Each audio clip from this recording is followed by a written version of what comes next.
Good morning class. आज हम लोग एनडीए, एयरफोर्स और नेवी में मैथमेटिक्स में आने वाले इन सब एग्जामों में मैथमेटिक्स में आने वाले क्वेश्चनों को सॉल्व करेंगे। ठीक है, जैसे कुछ प्रीवियस ईयर के क्वेश्चंस हैं जो कि हमने नोट किए हैं। ठीक है, जगह न होने की वजह से और सारे क्वेश्चन हम कराएंगे, लेकिन पहले आप इसको नोट कर लीजिए ताकि हम इसको सॉल्व करें। ठीक है, ये प्रीवियस ईयर क्वेश्चन आए हुए हैं। जैसे पहला क्वेश्चन कह रहा है डिटरमिनेंट्स ऑफ फर्स्ट क्वेश्चन हमारा क्या है, determinants of 0 C B C 0 A B A 0 का square equal to what. Square लगा हुआ है, ये डिटरमिनेंट्स है। ठीक है, डिटरमिनेंट्स अगर वर्टिकल लाइन लिखी रहे तो वो डिटरमिनेंट्स होता है, और कुछ इस तरह से अगर हमारा सिंबल लिखा है तो मैट्रिक्स होता है। आपको याद रखना है, डिटरमिनेंट्स मतलब सारणिक और मैट्रिक्स का मतलब होता है आव्यूह। ठीक है, तो इस तरह से अगर दिखेगा तो वो क्या होगा, आव्यूह होगा, और कुछ इस तरह से दिखा वर्टिकल लाइन दिखेगा तो determinants of every square matrix is called determinants. ये आपको ध्यान रखना है कि डिटरमिनेंट्स हमेशा स्क्वायर मैट्रिक्स में होता है, जबकि डिटरमिनेंट्स हमेशा स्क्वायर मैट्रिक्स होता है, जबकि मैट्रिक्स जो हो सकता है वो स्क्वायर मैट्रिक्स में भी हो सकता है और रेक्टेंगुलर मैट्रिक्स यानी कि नॉन स्क्वायर भी हो सकता है। ठीक है, स्क्वायर मैट्रिक्स का मतलब है जिसमें नंबर ऑफ रो और नंबर ऑफ कॉलम इक्वल हो, नंबर ऑफ रो और नंबर ऑफ कॉलम इक्वल। तो फिलहाल यहाँ पर क्या दिया गया है, एक डिटरमिनेंट्स इसका स्क्वायर करके आपको ऑप्शन में बताना है कि फर्स्ट ऑप्शन सही है, ए स्क्वायर बी स्क्वायर सी स्क्वायर इसकी वैल्यू सही होगी, या 4a स्क्वायर बी स्क्वायर सी स्क्वायर सही होगी, या 1/4a स्क्वायर बी स्क्वायर सी स्क्वायर, और एक ऑप्शन इसका शायद और भी है, a + b + c का होल स्क्वायर। ठीक है, तो अब हम कैसे इस तरह के क्वेश्चन सॉल्व करेंगे। तो एक प्रॉपर तरीका ये है कि इसको हम 2 बार लिख लें और फिर उनको हम मल्टीप्लाई कर लें और फिर एग्जाम जो ऑप्शन में दिए गए हैं उनसे हम मिला लें। ठीक, ये थोड़ा सा लेंथी तरीका है, हम कोशिश करेंगे क्योंकि हमारे पास एग्जाम में ज़्यादा टाइम नहीं रहता है, हम शॉर्ट ट्रिक से लगाने की कोशिश करेंगे। तो इस तरह से क्वेश्चन जब कभी डिटरमिनेंट्स के वैल्यू आए ए बी सी के फॉर्म में, तो वहाँ पे हम कोशिश ये करें कि ए और बी और सी की वैल्यू कुछ हम मान लें। जैसे हम यहाँ पर ए बी सी की वैल्यू 1 1 मान लें, आप मान लें कुछ भी मान सकते हैं विदाउट, लेकिन 0 ध्यान रखिएगा, 0 मत मानिएगा, क्योंकि 0 मानने पर सब ऑप्शन सेटिस्फाइड हो जाएगा। अगर हम यहाँ पर ए की वैल्यू 1, बी की वैल्यू 1, सी की वैल्यू 1, किसी भी क्वेश्चन में इस तरह से अगर आप जाए ए की वैल्यू 1 ए बी सी के फॉर्म में डिटरमिनेंट्स है और उसको सॉल्व करना है, ऑप्शन में ए बी सी के ऑप्शन में है, तो आप ए बी सी की वैल्यू 1 1 मान लें या 2 2 मान लें। ज्यादा बड़ा अगर आप वैल्यू मानेंगे तो उसके लिए आपको सॉल्व ज्यादा करना पड़ेगा, अगर हम छोटी वैल्यू मानेंगे तो हमें आसान रहेगा। इसलिए हम ए बी सी की वैल्यू 1 1 एज्यूम कर ले रहे हैं। अगर हम ए बी सी की वैल्यू 1 1 एज्यूम कर ले रहे हैं तो कितनी वैल्यू आ जाएगी, 0 1 1। ठीक है, फिर हमारा क्या आ जाएगा, 1 सी की वैल्यू भी 1 है, 0 1, फिर 1 1 0, कुछ इस तरह से स्क्वायर है।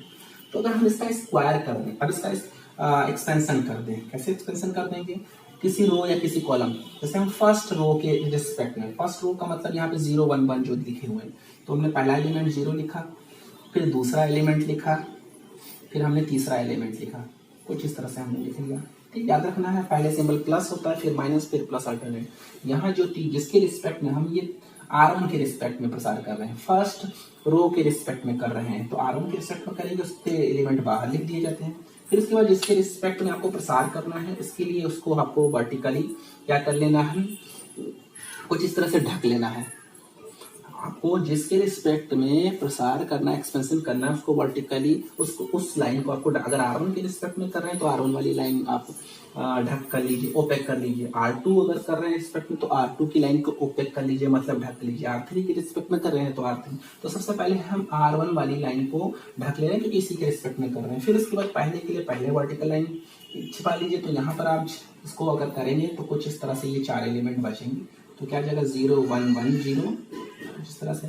ये वाली जब लाइन आप इसको ओपेक करेंगे तो कितना आ जाएगा, 1 1 1 0, और ये वाली लाइन ओपेक करेंगे तो 1 1 0 1, कुछ इस तरह से। अब इसे हम क्रॉस मल्टीप्लाई कर दे रहे हैं। जैसे देख लीजिए, जिसके रिस्पेक्ट में करें वो हमेशा आपका ढका रहेगा। पहली वाली लाइन के लिए पहली दो लाइन छिपा लिया, दूसरी के लिए बीच वाली लाइन छिपा लिया, तीसरी के लिए तीसरी लाइन छिपा लिया।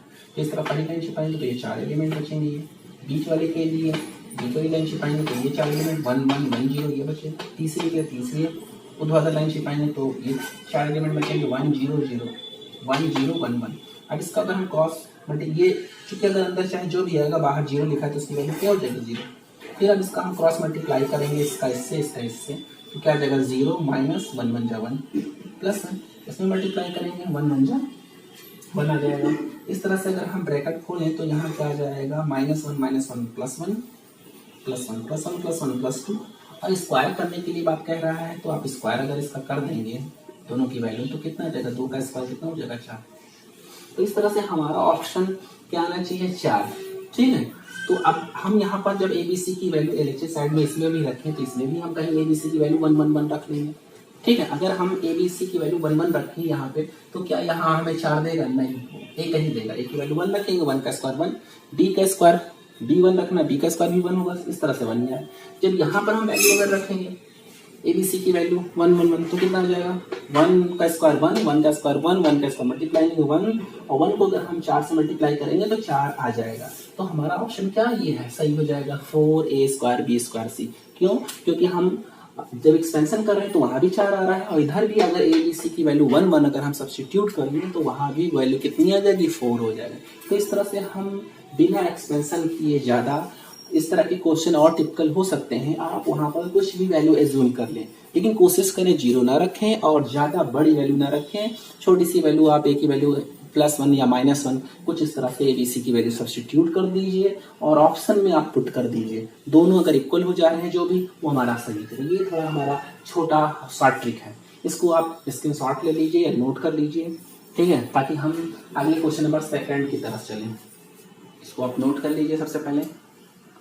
ठीक है, ये हम एनडीए और एयरफोर्स और नेवी की तैयारी करने वाले बच्चों के लिए पढ़ा रहे हैं, और आप लोगों से रिक्वेस्ट है कि आप ज़्यादा से ज़्यादा वीडियो को फॉरवर्ड कर दीजिए और उस चैनल को सब्सक्राइब कर लीजिए, ताकि जो बच्चे इस तरह के एग्ज़ाम की तैयारी कर रहे हैं ताकि उनको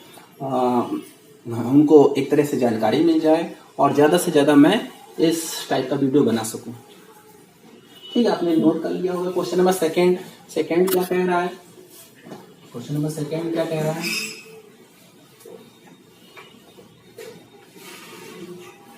क्वेश्चन नंबर सेकंड कह रहा है हमें ये सॉल्व करना है। ये भी हमारा डिटरमिनेंट्स है 0 0 1 0 1 0 1 0 0 कुछ इस तरह से। इस डिटरमिनेंट्स में हमें ए इनवर्स की वैल्यू निकालनी है। ठीक, ए इनवर्स निकालने का तो थोड़ा लेंथी तरीका होता है। ए इनवर्स इक्वल टू हमारा फार्मूला होता है adjoint of A upon mod of A, आपको याद रखना है। A inverse equal to adjoint of A mod of A, और इनवर्स कब निकलता है उसकी वैल्यू क्या होनी चाहिए, ए डज नॉट इक्वल टू 0। अगर मॉड ऑफ ए की वैल्यू 0 हो जाएगी तो वो उसका इनवर्स नहीं निकलेगा, याद रखना है। इनवर्स कब निकलेगा, जब मॉड ऑफ ए की वैल्यू किसके बराबर हो, 0 के बराबर ना हो। ठीक है, तो इस बात को आपको ध्यान रखना है। A inverse equal to adjoint of upon mod of A, और कंडीशन क्या होनी चाहिए, मॉड ए की वैल्यू 0 की इक्वल नहीं होनी चाहिए, तभी इनवर्स निकलता है। लेकिन इस तरह के क्वेश्चन में हम इतना लंबा प्रोसेस नहीं निकालेंगे कि हम एडजॉइंट ऑफ ए निकालें फिर मॉड ऑफ ए निकालें।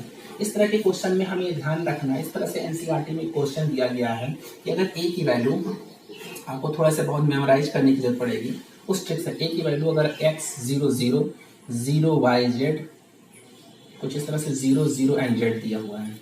ठीक है, तो आपको अगर ए इनवर्स निकालने के लिए कहा जा रहा है तो उसका डायरेक्ट ए इनवर्स का फार्मूला ये हमारा हो जाएगा x minus 1 0 0 0 minus 1 0 0 0 and Z. ये आप एनसीईआरटी 12th क्लास की बुक में देख सकते हैं। ठीक है, ये एक तरह का फार्मूला होगा।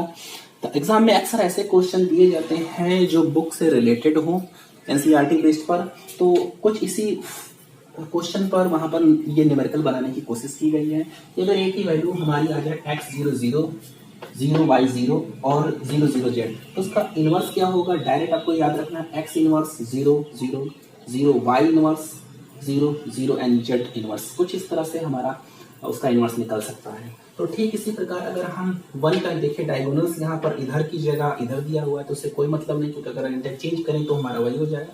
तो 1 का इनवर्स क्या हो जाएगा, 1/1 मीन्स 1 ही आएगा। इस 1 का भी इनवर्स 1/1 का 1 ही आ जाएगा। इस 1 का इनवर्स भी 1/1, मतलब अगर आप इसका इनवर्स निकालेंगे तो सेम आएगा। सेम आने का मतलब हमारी मैट्रिक्स अगर ए है, इसको हम एज्यूम ए कर लें, तो इसको ए एज्यूम कर लें तो इसका इनवर्स क्या निकलेगा, इसका ए इनवर्स वही निकलेगा, क्योंकि 1 का रेसिप्रोकल 1 होता है। तो जहां जहां भी 1 है उसका रेसिप्रोकल ही केवल करना है, बाकी एलिमेंट तो 0 0 ही रहेंगे। तो 0 0 1 0 1 0 0 2। तो इस तरह से हमारा जो ए इनवर्स निकलेगा वो सेम निकलेगा।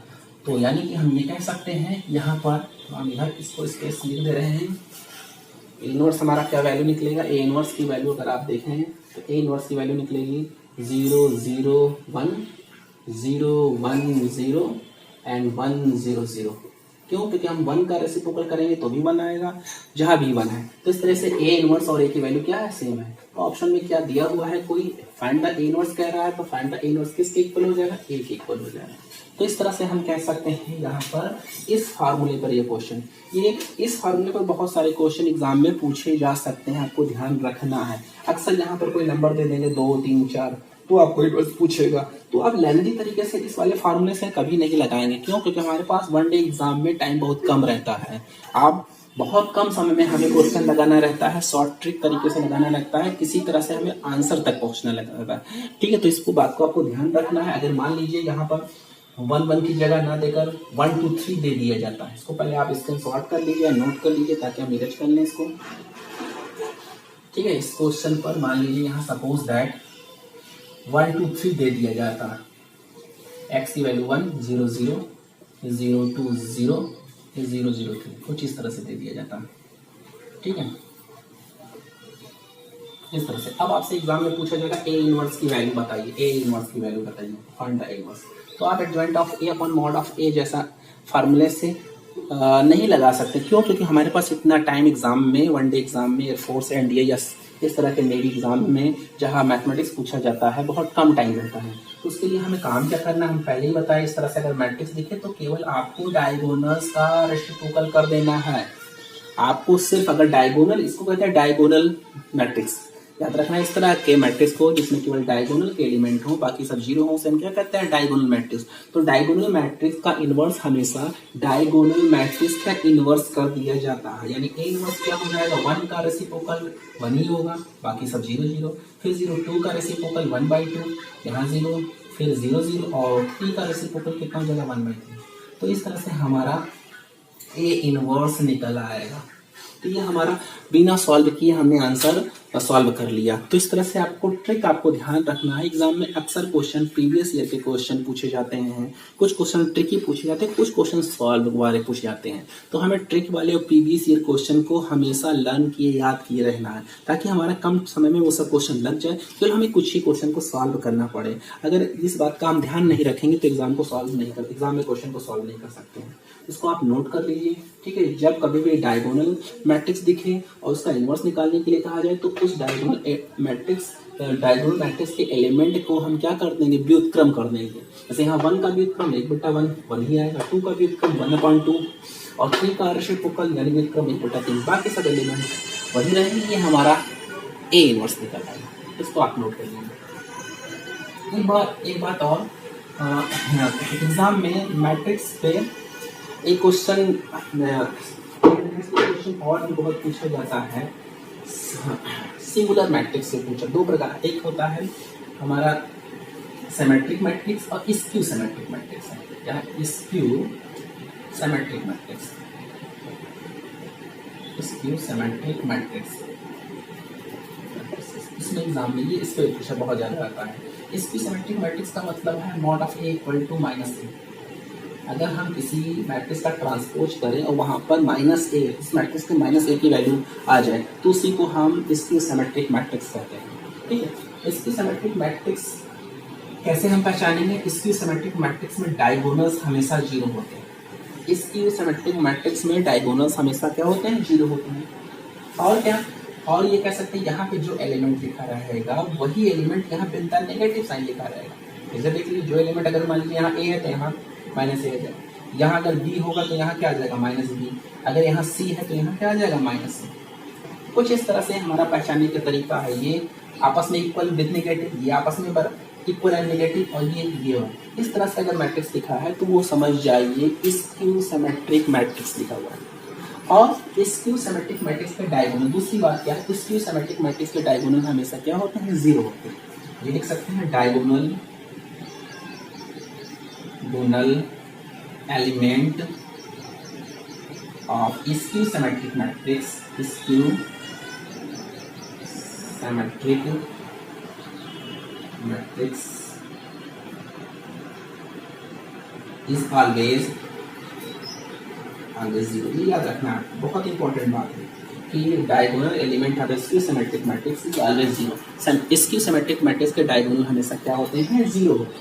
और कुछ इस तरह से एलिमेंट बराबर और इक्वल होते हैं, मतलब ए आई जे को शॉर्ट फॉर्म में अगर लिखना हो इक्वल वाले को तो क्या लिख सकते हैं? ए आई जे जो होगा वो माइनस ऑफ ए जे आई के इक्वल होगा। ए आई जे जो होगा विद नेगेटिव साइन ए जे आई। ए आई जे का मतलब यहाँ पर आई का मतलब नंबर ऑफ रो से है, जे का मतलब नंबर ऑफ कॉलम से है। जैसे इसमें देखा जाए इस एलिमेंट को हम क्या कहेंगे? इसको हम पहले वाले एलिमेंट को 1 1 कहते हैं, फर्स्ट एलिमेंट को हम क्या कहते हैं? 1 1 कहते हैं। ये फर्स्ट एलिमेंट है तो उसको कुछ इस तरह से हम लिख सकते हैं A11 यानी 0। दूसरे एलिमेंट को A12 कहते हैं, A12 इक्वल टू ए। तीसरे एलिमेंट को A13 कहते हैं, A13 इक्वल टू बी, कुछ इस तरह से कहते हैं। सेकेंड रो में इसको A21 कहते हैं, A21 माइनस ए। उसको क्या कहेंगे? A22 0 और A23 इक्वल टू सी, कुछ इस तरह से। तो ध्यान से देखने वाली बात है, यहाँ पर ये एलिमेंट और ये एलिमेंट आपस में क्या है? बराबर है विद नेगेटिव साइन। मतलब A12 जो होगा A21 के इक्वल है। वही बात यहाँ बता दी, ए आई जे जो होगा ए जे आई के बराबर होगा। मतलब क्या कहा जा सकता है यहाँ पर? ये आप कह सकते हैं कि यहाँ पर A12 किसके बराबर होगा? A21 के बराबर होगा विद नेगेटिव साइन। किसमें? स्क्यू सिमेट्रिक मैट्रिक्स में।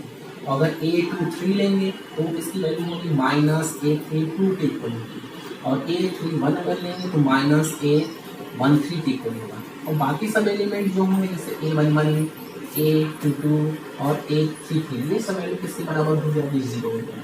किसकी बात हम कर रहे हैं? ये स्क्यू सिमेट्रिक मैट्रिक्स की बात कर रहे हैं। हम किसकी बात कर रहे हैं? स्क्यू सिमेट्रिक मैट्रिक्स की बात कर रहे हैं।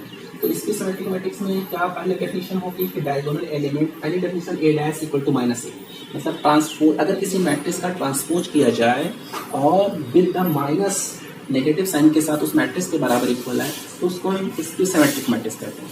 इसी मैट्रिक्स का हम ट्रांसपोज करें और उस मैट्रिक्स के नेगेटिव साइन के इक्वल आए तो उसे क्या कहते हैं? Skew symmetric matrix. और उसकी डेफिनेशन में और क्या कह सकते हैं? Diagonal element of A skew symmetric matrix is always zero. Diagonal element का मतलब होता है ये, इस तरह से अगर विकर्ण वाले एलिमेंट अगर जीरो हो हमेशा तो उसको हम उस स्क्यू सिमेट्रिक मैट्रिक्स में डायगोनल हमेशा क्या होता है? जीरो होता है। और ए आई जे किसके इक्वल होना चाहिए? माइनस ऑफ ए जे आई के इक्वल होना चाहिए। ए आई J equal to minus of ए जे आई का मतलब A12 किसके इक्वल होगा? A21 के इक्वल होगा। A23 किसके इक्वल होगा? A32 के इक्वल होगा। A31 किसके इक्वल होगा? A13 के इक्वल होगा। और सेम वाले A11 A22 A3 की वैल्यू किसके बराबर होगी? 0 होगी। तो इस तरह से इसकी सिमेट्रिक मैट्रिक्स की डेफिनेशन होगी। एक बात और है, इंपॉर्टेंट लाइन है, इसको आप पहले स्क्रीनशॉट कर लीजिए या नोट कर लीजिए। ठीक है, इसको नोट कर लीजिए कॉपी में। एक इंपॉर्टेंट बात ये है कि इसको हम ये लिख सकते हैं, डिटरमिनेंट्स ऑफ, बहुत इंपॉर्टेंट बात है ये, determinants of skew symmetric matrix, skew symmetric matrix of odd power is always zero। ये भी बहुत इंपॉर्टेंट बात है कि अगर किसी स्क्यू सिमेट्रिक मैट्रिक्स का डिटरमिनेंट्स निकाला जाए, अगर किसी स्क्यू सिमेट्रिक मैट्रिक्स जिसका ऑड पावर है, ऑड पावर का मतलब या तो 3x3 का होगा, या वो मैट्रिक्स 5x5 का होगा, या तो मैट्रिक्स 7x7 का होगा।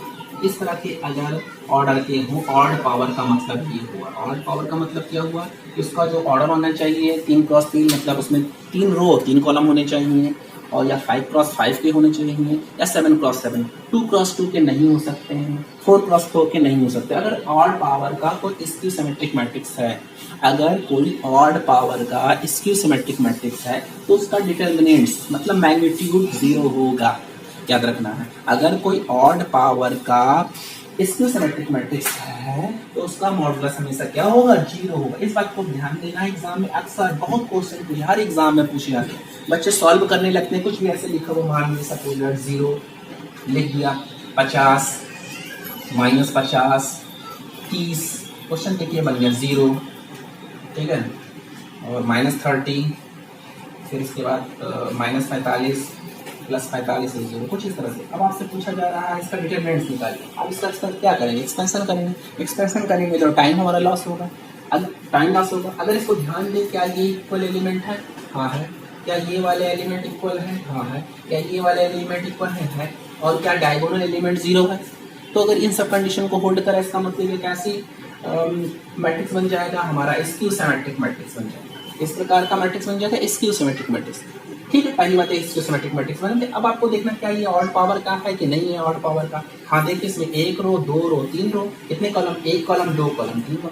वर्टिकल लाइन को कॉलम कहते हैं, हॉरिजॉन्टल लाइन को रो कहते हैं। तो इसमें 3 रो 3 कॉलम है, इसका मतलब 3 क्रॉस 3 का है, यानी ऑड पावर मैट्रिक्स है। तो अगर odd power skew symmetric matrix है तो हमें सॉल्व नहीं करना, हमें डायरेक्ट लिख देना, इसकी वैल्यू क्या आ जाएगी? 0। एग्जाम में इस तरह से अक्सर क्वेश्चन खूब पूछे जाते हैं और बच्चे सॉल्व करने में अपना टाइम लॉस कर देते हैं और इस तरह से आप सॉल्व नहीं कर पाते हो। तो इस तरह से अगर आपको दिखे किसी ऑड पावर का स्क्यू सिमेट्रिक मैट्रिक्स आ जाए तो उसका डिटरमिनेंट्स यानी कि सारणिक का मान हमेशा क्या होता है? 0 होता है। इस बात को आपको ध्यान रखना है, ठीक है। तो इसको आप नोट कर लीजिए। एक तो यही खुद ही क्वेश्चन हो गया, एक क्वेश्चन कुछ इस तरह से भी हम बना के और दे रहे हैं। बहुत बार एग्जाम में पूछा जाता है, यहाँ तक कि कह सकते हैं इंजीनियरिंग एग्जाम में पूछा। यहाँ पे कुछ इस तरह से भी क्वेश्चन आया हुआ है, -a +a 0 b -b c -c 0। देख लीजिए, ये भी हमारा इसकी सिमेट्रिक मैट्रिक्स ऑड पावर है तो इसकी वैल्यू कितनी हो जाएगी? 0। तो इस तरह से हमें क्वेश्चन ध्यान रखना है, अगर कहीं भी ऑड पावर का इसकी सिमेट्रिक मैट्रिक्स होगा तो उसकी वैल्यू हमेशा क्या होगी? 0 होगी। तो ये एक और कॉन्सेप्ट था मैट्रिक्स में जो कि बहुत इंपॉर्टेंट है। अब हम क्वेश्चन नंबर 3 के क्वेश्चन सॉल्व करने की कोशिश करेंगे। इसको आप नोट कर लीजिए, नोट डाउन कर लीजिए। ठीक, क्वेश्चन नंबर 3 क्या कह रहा है?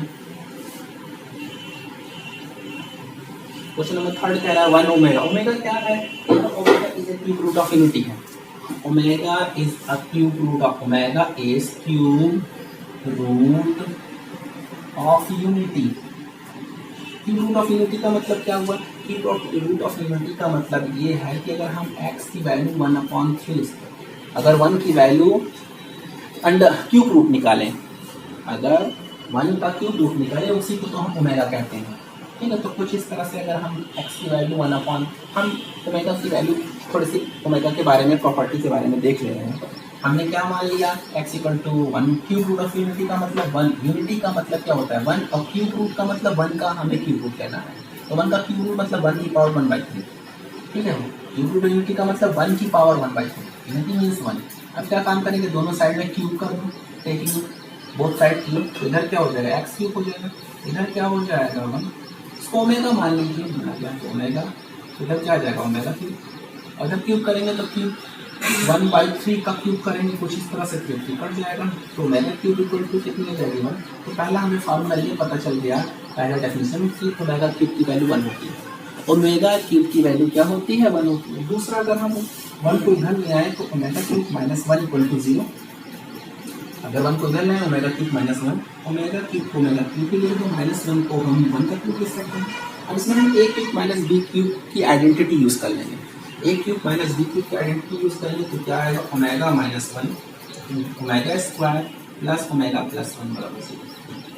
कुछ इस तरह से अगर हम इसमें a क्यूब -b क्यूब की वैल्यू यूज करेंगे तो ओमेगा क्यूब -1 का cube means omega -1 omega square plus omega +1। तो इस तरह से हमें क्या निकल आएगी? 2 वैल्यू निकलेगी। दिस इम्प्लाइज दैट ओमेगा -1 = 0 और ओमेगा स्क्वायर +1 + 2 ओमेगा = 0। तो इस तरह से हमें एक फार्मूला ये निकला, ओमेगा क्यूब की वैल्यू 1। दूसरा हमारा फार्मूला क्या निकल रहा है? क्या ओमेगा क्यूब प्लस ओमेगा +1 अगर कहीं आ जाए तो उसकी वैल्यू कितनी हो जाएगी? 0।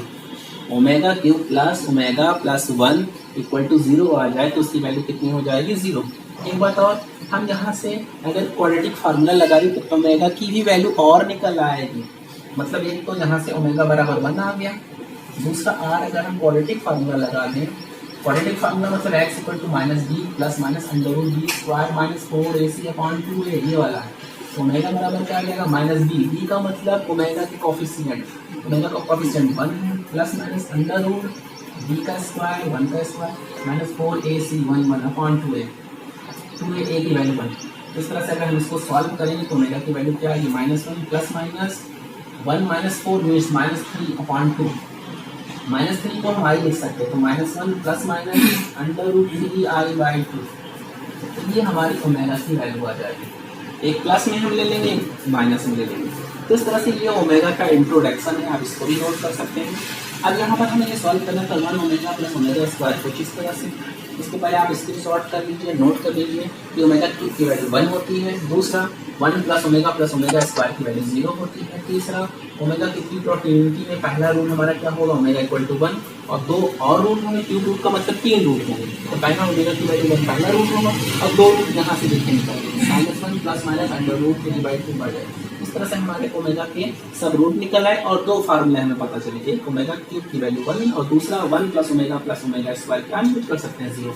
तो ये क्यूब रूट एफिनिटी के बारे में है, इसको आप नोट कर लीजिए, स्क्रीनशॉट ले लीजिए। थर्ड क्वेश्चन हम सॉल्व करने की कोशिश कर रहे हैं। थर्ड क्वेश्चन कैसे सॉल्व करेंगे, यहाँ क्या पे आ गया हम इसे चेंज कर दें। C1 change C1 plus C2 plus C3। इस वर्टिकल लाइन को C1 कहते हैं, बीच वाली वर्टिकल लाइन C2 या C3। फर्स्ट कॉलम है, सेकंड कॉलम, थर्ड कॉलम। कहने का मतलब क्या, C1 में C2 C3 आप ऐड कर दीजिए तो 1 प्लस ओमेगा स्क्वायर, दूसरा omega plus omega square plus 1, तीसरा omega square plus 1 plus omega. बाकी सब जो है same as well as note कर लिया जाएगा कुछ इस तरह से। अब ध्यान से देखने वाली बात, पहले वाले कॉलम में ही दूसरा तीसरा जोड़ा गया तो 1 plus omega square, 1 plus omega square, हर जगह वही टर्म दिख रहा है बार बार। तो 1 प्लस ओमेगा स्क्वायर की वैल्यू क्या बताई गई है, प्रोबेबिलिटी से 0 बताई गई है। तो यहाँ पर 0 0 0 हम यूज कर लेंगे। ओमेगा स्क्वायर 1 एंड कुछ इस तरह से हमारा सॉल्व हो गया। क्यों, क्योंकि 1 प्लस ओमेगा स्क्वायर की वैल्यू 0, हर जगह 1 प्लस ओमेगा स्क्वायर इस फर्स्ट वर्टिकल लाइन में, फर्स्ट कॉलम में। अब हमें पता है किसी भी डिटर्मिनेंट्स में अगर कोई एक रो और कोई एक कॉलम की वैल्यू सब एलिमेंट 0 हो जाए तो उस डिटर्मिनेंट्स का मान कितना आ जाएगा, 0 आ जाएगा। अगर किसी डिटर्मिनेंट्स में एक पूरा कॉलम या एक पूरा रो 0 हो जाए तो उस डिटर्मिनेंट्स की वैल्यू कितनी हो जाएगी, 0। तो इस तरह से हमारा इसकी वैल्यू कितनी आ जाएगी, 0। तो हमारा ऑप्शन नंबर 3 सही है कि हमारा 1 omega square omega square 1 and omega square का डिटर्मिनेंट कितना हो जाएगा, 0। तो इसको आप नोट कर लीजिए। क्वेश्चन तो सॉल्व बहुत छोटा था लेकिन थोड़ा सा हमने ओमेगा के बारे में इंट्रोडक्शन दिया इसलिए थोड़ा सा लेंथी हो गया। अब क्वेश्चन नंबर 4 बहुत इंटरेस्टिंग है। क्वेश्चन नंबर 4 बहुत अच्छा क्वेश्चन है। क्या कहेगा, sin 1 degree plus sin 2 degree plus sin 3 degree plus dot dot dot sin 360 degree को हमें सम करना है। sin 360 डिग्री तक सम करना, उसकी वैल्यू हमें बतानी है कि व्हाट क्या होगी। इसको आप नोट कर लीजिए तो हम इसको और बता दें आगे।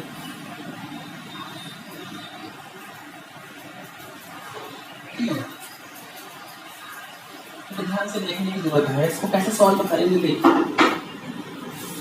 sin 1 डिग्री, देखिए हमको पता है कि हमारे पास 4 क्वाड्रेंट होता है, first second third and fourth. First quadrant में हमारा साइन पॉजिटिव होता है, सेकंड क्वाड्रेंट में पॉजिटिव होता है, थर्ड और फोर्थ में हमारा साइन क्या होता है, नेगेटिव होता है। एक से लेके फर्स्ट और सेकंड क्वाड्रेंट में साइन की वैल्यू, साइन क्या होता है, पॉजिटिव होता है और इसमें साइन की वैल्यू क्या होती है, नेगेटिव होती है। याद रखना साइन नेगेटिव होता है। तो हम sine 1 degree plus 2 degree plus dot dot sine 180 degree तक एज वेल एज नोट कर लेंगे, इसमें कोई चेंज नहीं करेंगे। Plus sine 1 degree plus sine 2 degree plus sine 3 degree dot dot sine 180 degree को ऐसे लिखेंगे। उसके बाद साइन 180 के बाद हमारा क्या आ जाएगा, 181 degree plus sign 182 degree plus sign 183 degree, कुछ इस तरह से आएगा। डॉट डॉट डॉट लास्ट में क्या आएगा, साइन 360। तो हम 1 डिग्री से लेकर 180 डिग्री तक कोई चेंज नहीं करेंगे, जैसे लिखा है वैसे ही लिख देंगे। लेकिन हम साइन 181 डिग्री को क्या ले सकते हैं, 180 प्लस 1। 181 डिग्री को क्या ले सकते हैं, 180 प्लस 1। 182 को क्या ले सकते हैं, 180 प्लस 2। ऐसे 183 को क्या ले सकते हैं, 180 प्लस 3। और लास्ट में 360 डिग्री को क्या ले सकते हैं, 180 प्लस 180। तो इस चीज को हम बदल लेंगे थोड़ा सा, फिर इसको हम चेंज कर लेंगे। इसको नोट कर ले रहे हैं तो कितना आ जाएगा हमारा, sine 1 degree plus sine 2 degree plus sine 3 degree dot dot dot sine 180 degree plus sine 180 degree को हम क्या ले सकते हैं, 181 डिग्री, ऐसी तो इसे same as well as note करना। 181 डिग्री को क्या ले सकते हैं 180 प्लस 1, 182 को क्या ले सकते हैं 180 प्लस 2, 183 को क्या ले सकते हैं 180 प्लस 3, कुछ इस तरह से नोट कर सकते हैं, डॉट डॉट डॉट डॉट। और 360 को क्या ले सकते हैं 180 प्लस 180, कुछ इस तरह से, ठीक है। फिर वही काम करेंगे, 1 से लेकर 180 डिग्री तक आपको कुछ नहीं करना, आप यहाँ फार्मूला लगेंगे साइन 180 प्लस थीटा। आपको पता होगा साइन 180 प्लस थीटा क्या होता है, साइन 180 प्लस थीटा कभी भी दिखेगा तो माइनस साइन थीटा ये फार्मूला होता है। साइन 180 प्लस थीटा क्या होता है माइनस साइन थीटा।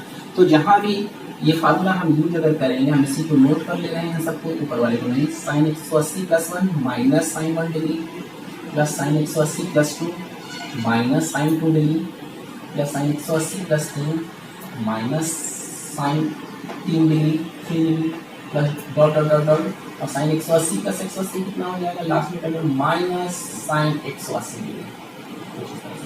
तो साइन 1 डिग्री से प्लस साइन 1 डिग्री से माइनस 1 साइन डिग्री कट गया, साइन 2 डिग्री से माइनस साइन 2 डिग्री कैंसिल हो जाएगा, साइन 3 डिग्री से हमारा साइन माइनस साइन 3 डिग्री, ऐसे सब कट जाएंगे, माइनस साइन 180 डिग्री से माइनस 160 डिग्री कट जाएंगे। तो इस तरह से हमारे ऑप्शन नंबर फर्स्ट हमारा सही हो जाएगा कि साइन 1 डिग्री से लेकर अगर 360 डिग्री तक जोड़ा जाए तो उसकी वैल्यू कितनी हो जाएगी 0।